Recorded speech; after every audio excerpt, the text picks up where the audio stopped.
Few will deny that for its time, the PlayStation Vita was a fantastic piece of hardware. It was a sleek, solid, well-constructed portable gaming device with a beautiful screen, high-fidelity graphics, and buttons that felt awesome to press. I honestly think that the Vita's D-pad is the best D-pad I've ever used, and that's saying a lot when you consider that Nintendo has held that crown for the longest time. Yet despite all this, the Vita somehow failed to meet sales expectations by a vast margin, selling a measly 15 million units in the 5.5 years that it's been out. There's no other way to put this, the product was a commercial failure. Even so, PlayStation fans are hoping that Sony will learn from their mistakes and come back strong with a worthy successor. But according to some recent statements made by ex-CEO of Sony Interactive Entertainment, Andrew House, it doesn't seem like this is happening anytime soon. Speaking to website Bloomberg during Tokyo Game Show 2017 back in September,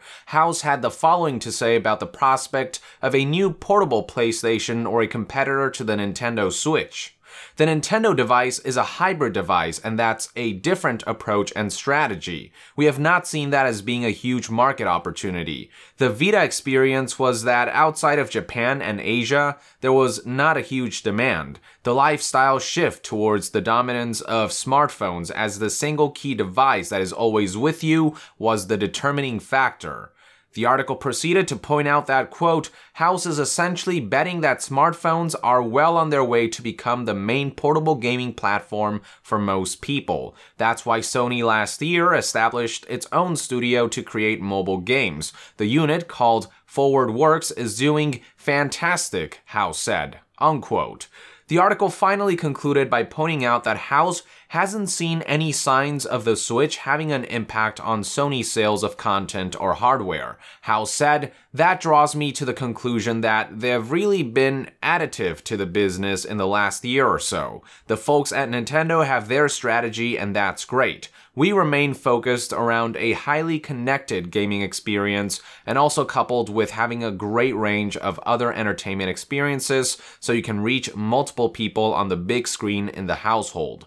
So it seems to me as though Andrew House is mainly attributing the PlayStation Vita's failure as a result of the disruption in the portable gaming console market caused by smartphones, but if you ask me, that's somewhat of a misguided excuse. While there's no denying that smartphones did have a significant impact, I would be hard-pressed to agree that this was the sole cause of Vita's failure. Case in point, the Nintendo 3DS did just fine for itself and continues to sell decently today. Sure, it won't sell over 100 million units like the original DS did. Sure, the introduction of smartphones did play a part in that, but 3DS still sold a solid 60 million units or so and counting. So you've got to ask yourself, how does a portable console that's less sleek and less powerful than the Vita go to outsell it 4-1?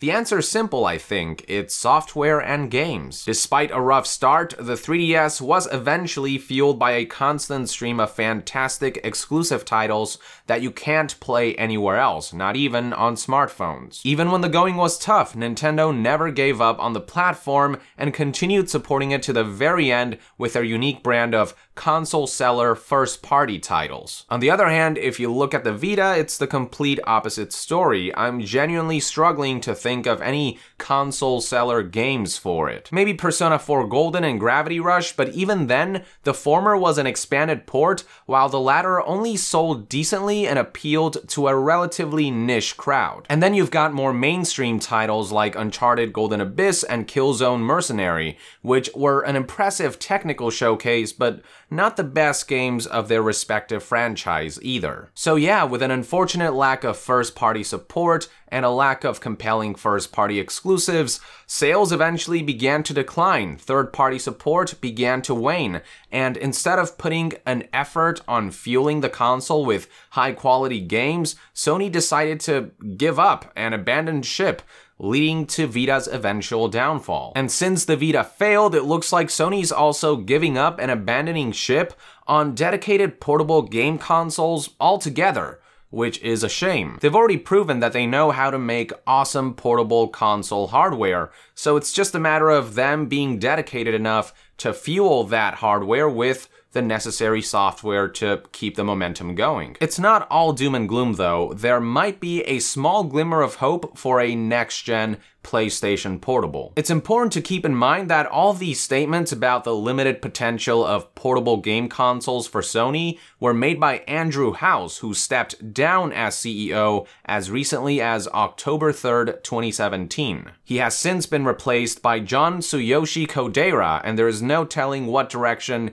he, the new CEO, might steer PlayStation. It's also worth noting that before being promoted to Sony Interactive Entertainment CEO, and before he was head of Sony Network Entertainment International, responsible for services like PlayStation Store, PlayStation Plus, PlayStation Now, and PlayStation Vue, John Kodaira used to work for Sony Electronics in the US back in 1998, where he was responsible for planning and control of various portable and mobile products. Yup, Sony appointed a CEO with experience in planning portable and mobile devices to lead PlayStation from here on out. Could it be possible that maybe, just maybe, this hints that after Switch's success, Sony is willing to consider releasing their own portable or hybrid console after some time? Hell, we've actually already seen trademarks to that effect. And again, Kodaira is in charge now, not House. Even if House doesn't see potential for handheld gaming in the era of smartphones,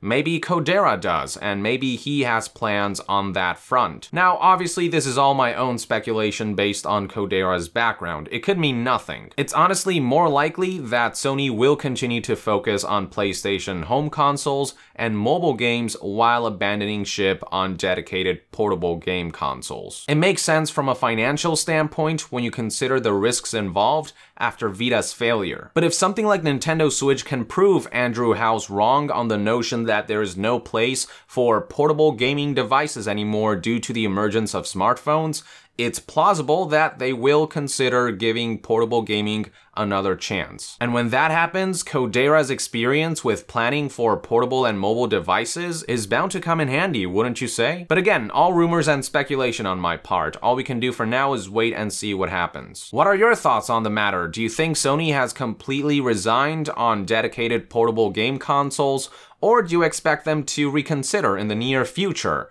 Let us know in the comments below. Also, if you enjoy my content, consider supporting me on Patreon to participate in Q&As, to chat with me on Discord, to get your name in my videos, to play games with me, and much more. All contributions will go towards allowing us to remain 100% independent as a community. And to be further updated on all things gaming news, reviews, and discussions, stay tuned right here on Yong Yeah.